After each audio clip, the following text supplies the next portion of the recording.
My mother-in-law, Beverly, has hated me since the day I walked into her son's life. She thinks I'm a gold digger, which is ironic because I make twice what her son does. But last month, Beverly thought she finally won. She sat us down in her living room, placed a thick envelope on the coffee table, and looked at my husband with fake tears in her eyes. She told him, "I did this for your own good, Michael. She's been seeing someone else." Inside that envelope were 20 photos of me entering a luxury hotel at 2 p.m. every Wednesday. Beverly had hired a private investigator to follow me. She thought she was exposing my affair.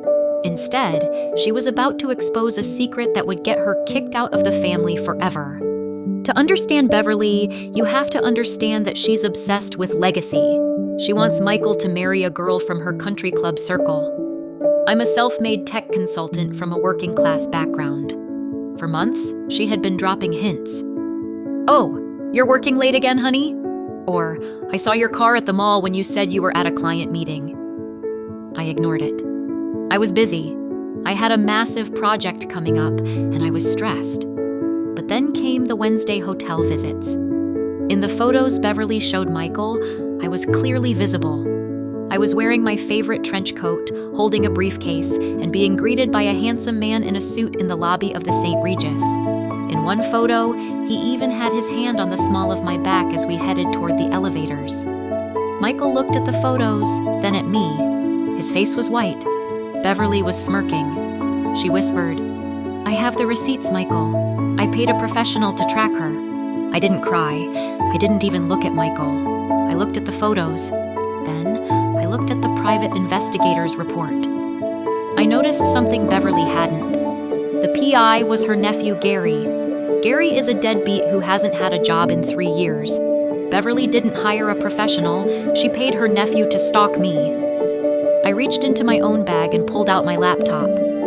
"Beverly," I said, "you're right. I was at that hotel every Wednesday.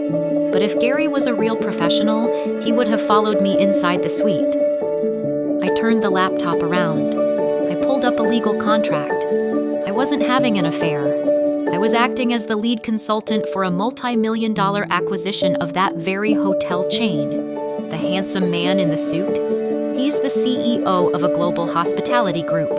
And the hotel room Gary saw me enter? It was the executive boardroom on the 4th floor. I was about to make a commission that would pay off our house in full. But here is the part that made Beverly's face go from smug to ghostly pale. I looked at Michael and said, "Ask her where she got the money to pay Gary." See, Michael has a childhood trust fund that his grandmother left him. Beverly is the custodian until he turns 35. We never touched it because we wanted to save it for our future kids' college. While Beverly was busy trying to frame me, I had been doing some investigating of my own into our family accounts to prepare for our house purchase. I showed Michael the bank statements. Beverly hadn't just paid Gary a couple $100. Over the last year, she had withdrawn $40,000 from Michael's trust. She was using his inheritance to fund her lifestyle and pay her nephew to try and destroy his marriage.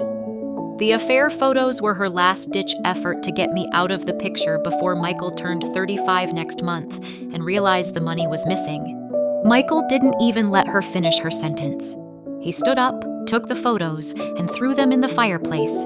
He told her she had 24 hours to give us a full accounting of the missing money, or he was going to the police to file charges for embezzlement. We went no contact that night. Beverly tried to get the rest of the family to side with her, but once they heard she stole Michael's inheritance to pay a stalker, even her own sisters turned on her. We bought the house last week. We didn't invite her to the housewarming. Gary is currently being sued for the return of the investigation fees, and Beverly is selling her jewelry to pay Michael back before the lawyers get involved. It's funny. She wanted to prove I was a gold digger, but she was the one digging into her own son's pockets. But Beverly isn't the type to go down quietly. Instead of apologizing, she went on a smear campaign scorched earth tour. She sent an email to Michael's entire extended family, aunts, uncles, cousins, claiming that I had hacked the bank accounts to frame her because I was jealous of their bond. She She even attached a fake confession letter she claimed I wrote. The woman was truly unhinged. 2 weeks later was the annual family Thanksgiving. We weren't going to go, but Michael's favorite aunt, Sarah, begged us to come just to clear the air. When we walked in, the room went silent. Beverly was sitting at the head of the table like a queen. She didn't even look up. She just said, "I'm surprised you have the nerve to show your face here after what you did to my reputation." The cousins were whispering. The uncles were looking at their plates. Beverly had successfully turned half the family against me. She started a monologue about how Michael was brainwashed and how I was a snake in the grass. She thought she had the upper hand because she was in her territory. She forgot one thing. Michael had brought the receipts. Physical, printed, bank-stamped receipts. Michael didn't argue. He didn't even raise his voice. He just reached into his coat pocket and pulled out a stack of envelopes. He started passing them out like party favors. "Aunt Sarah, here is the withdrawal slip for the $10,000 Beverly took the day before your surgery. Uncle Jim, here is the transfer she made to Gary's account labeled consultation fees for the stalking." Then, he did the final blow. He pulled out his phone and hit play on a recording. It was a voicemail Beverly had left for Gary the night before the PI reveal. In the recording, she says, "Gary, the photos are a bit blurry. Make sure you tell Michael she was in the room for 3 hours. If we don't get her out of the house by next month, he'll see the account is empty and we're both finished." The silence in that dining room was so heavy you could hear the clock ticking in the hallway. Beverly tried to grab the phone. She screamed that it was an AI voice and that we were tearing the family apart. But it was over. Aunt Sarah stood up, walked over to Beverly, and took the wine glass out of her hand. She said, "Beverly, leave. Now."